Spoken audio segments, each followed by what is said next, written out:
दोस्तों, स्वागत है आपका यूके इंस्पायर्ड चैनल कहानियों की दुनिया में। आज की कहानी है जादुई मटका। एक गांव में एक किसान रहता था। उसका एक छोटा सा खेत था। खेत में होने वाली पैदावार से उसके परिवार की गुजर बसर आसानी से हो जाती थी। वह किसान इसलिए दिन भर कड़ी मेहनत करता ताकि उसके खेत में अच्छी से अच्छी पैदावार हो सके। अब बुआई का समय आ चुका था। किसान अपने खेत में बुआई के काम में लगा हुआ था। एक दिन खेत में गड्ढा खोदते समय उसे जमीन में गड़ा हुआ एक मटका मिला। वह मटका आकार में बहुत बड़ा था। इतना बड़ा था कि उसमें पूरा का पूरा एक इंसान समा जाए। इसमें तो एक साथ कई 100 लोग का खाना बन जाएगा। क्यों ना इसे मैं घर लेकर चलता हूं। जब किसी अवसर पर घर में मेहमान आएंगे तो मटका मेरे काम आएगा खाना बनाने के लिए। अब उस किसान ने उस मटके को जमीन से निकाला और खेत के किनारे पेड़ के नीचे रख दिया। उसके बाद वह फिर से अपने काम में जुट गया। अब दोपहर में जब खाना खाने का समय हुआ तो अपनी कुदाली जमीन से निकले मटके में डालकर वह पेड़ के नीचे खाना खाने बैठ गया। खाना खाकर वह जैसे ही उठा तो उसकी नजर मटके में रखी अपनी कुदाली पर पड़ी और वह यह देखकर चकित रह गया कि मटके में एक नहीं बल्कि 100 कुदालियां रखी हुई थी। किसान ने सारी कुदालियां मटके से बाहर निकाल ली। फिर उसमें उसने छोटा सा पत्थर डाला। अब देखते ही देखते एक पत्थर से 100 पत्थर हो गए। अब किसान को समझने में देर नहीं लगी कि वह कोई साधारण मटका नहीं बल्कि जादुई मटका है जो किसी भी वस्तु को 100 गुना कर देता है। किसान जादुई मटका अपने घर ले आया। अब जब भी वह किसी चीज की आवश्यकता होती उस किसान को तो उसे जादुई मटके में डाल देता और मटके से एक के बदले 100 गुना चीजें निकाल लेता।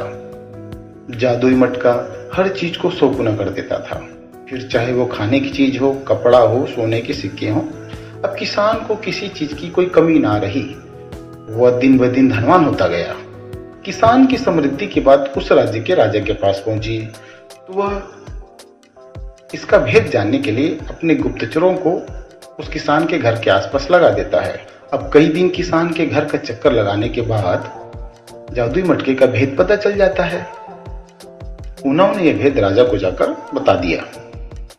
राजा वहां का चूंकि बहुत लालची था, जादुई मटके के बारे में जानकर उसके मन में लालच आ गया। उसने सोचा कि वह मटका किसान के पास नहीं बल्कि मेरे पास होना चाहिए। उसने तुरंत सैनिकों को आदेश देकर कहा कि जाओ जादुई मटका हमारे पास लेके आओ। जब सैनिक जादुई मटका लेकर राजा के पास पहुंचे तो किसान भी पीछे पीछे वहां आ गया। अब राजा के पूछने पर किसान ने उसे बताया कि वह मटका जादुई है महाराज। उसे वह मटका अपने खेत में मिला है। अब राजा बोला कि राज्य की भूमि से मिली हुई किसी भी वस्तु पर सर्वप्रथम राजा का अधिकार होता है, इसलिए इस जादुई मटके पर तुम्हारा नहीं बल्कि मेरा अधिकार है। किसान क्या कहता, वो चुपचाप सिर झुकाए खड़ा रहा। अब राजा जादुई मटके को पास से देखने के लिए अपने सिंहासन से उठा और मटके के पास जाकर उसे देखने लगा। अब मटके को बाहर से देखने के बाद राजा ने सोचा कि जरा इस मटके के मैं भीतर झांक कर तो देखूं आखिर इसके अंदर है क्या। अब जैसे ही राजा जादुई मटके में झांकने के लिए जाता है, इसी बीच उसका पैर लड़खड़ाया और वह मटके के अंदर जाकर गिर जाता है। फिर क्या था, जादुई मटके ने अपना काम कर दिया।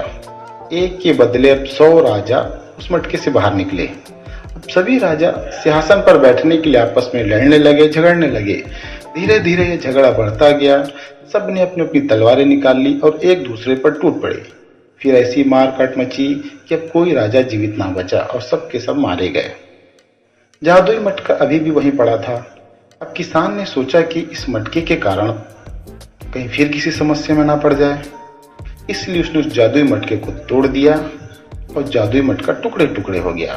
किसान अपने घर आ गया। उसके बाद से किसान ने अपना पहले जैसा जीवन जीने लगा, लेकिन उसे कभी किसी चीज का लालच नहीं था, इसलिए वो अपने जीवन में संतुष्ट रहा। तो दोस्तों, इस कहानी से हमें शिक्षा मिलती है, लालच का फल हमेशा बुरा होता है, इसलिए कभी लालच नहीं करना चाहिए। तो दोस्तों, इस चैनल पर हम ऐसी कहानियां लगातार लाते रहते हैं। चैनल को लाइक एवं सब्सक्राइब अवश्य करिएगा। धन्यवाद।